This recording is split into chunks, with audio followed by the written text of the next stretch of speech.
Ukaribu kama ule wa zamani kati ya Stamina na Roma umekufa, na anafikiri kabisa kwamba kila kitu kiko wazi. Roma kwa sasa anafanya harakati zake, lakini pia Stamina anafanya harakati zake, na ule muunganiko ambao Watanzania waliupokea kwa ukubwa sana. Kila mmoja alikuwa na feel the vibe kuona kwamba Roma na Stamina wanafanya collab na ngoma inakuwa ni kali, lakini kwa sasa ni kufahamisha kwamba kundi la Rostam kwa sasa limekufa. Yani Stamina anafanya harakati zake, na ule ukaribu ambao ulikuwepo zamani na miaka zamani tayari mambo yamekuwa tofauti. Unaambiwa kwa sasa Stamina ana rafiki yake na mshikaji wake wa karibu ambaye anapoteza muda mwingi sana kuroll naye, na hiyo nafikiri hatuwezi tukamlaumu Stamina. Yani ingekuwa kwa mtu wa aina yoyote, yani kama tunavyojua kabisa kwamba pengine ulisha kupitia stage ya kuwa na rafiki wa shule, lakini baada ya kumaliza shule kila mmoja akafanya maisha yake na ukaja kupata rafiki mwingine, na ndio hiki ambacho kimeweza kujitokeza kwa Roma na Stamina.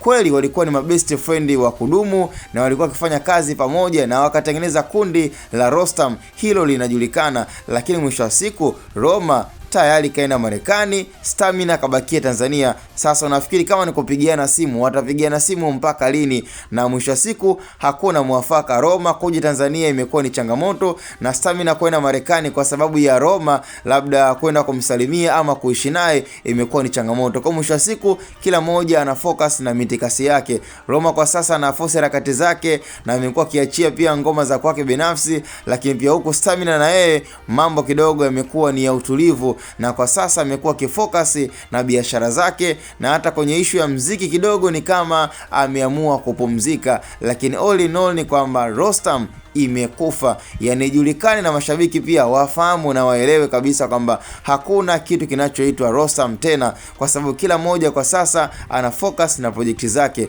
Roma ana projekti zake, Stamina ana projekti zake. Sasa huwezi ukasema kwamba labda Rostam ipo alafu huoni projekti za aina yote zikiwa zinaendelea kati ya Roma pamoja na Stamina. Kwa hiyo mashabiki wakae tayari kabisa kwa Stamina pia labda kuja kupata mtu mwingine ambaye atakuwa anabonde naye. Lakini je, ukiachana na Roma Mkatoliki, ni msanii gani ambaye unahisi kabisa Stamina kama ikitokea nafasi ya kubonde naye basi wanaweza wakafanya kitu kikubwa? Hapo sasa nitakupa mtihani, lakini pia utanijibu kwa kupitia ukurasa wetu na upande wa comment kwamba Stamina ni msanii gani ambaye anafaa kubondi naye na kutengeneza chemistry kama ambavyo aliweza kufanikiwa kwenye chemistry kati ya yeye pamoja na Roma Mkatoliki. Hapo sasa kuna kina Yankila, kuna kina Yanglunya na wasanii mbalimbali, kina Nikimbishi, kina Songa. Wasanii ni wengi sana, kwa hiyo mwisho siku wewe tu utadondosha komenti zako. Wakina Suma Mnazareti ambao kwa sasa wamekuwa ni kama mapodcaster,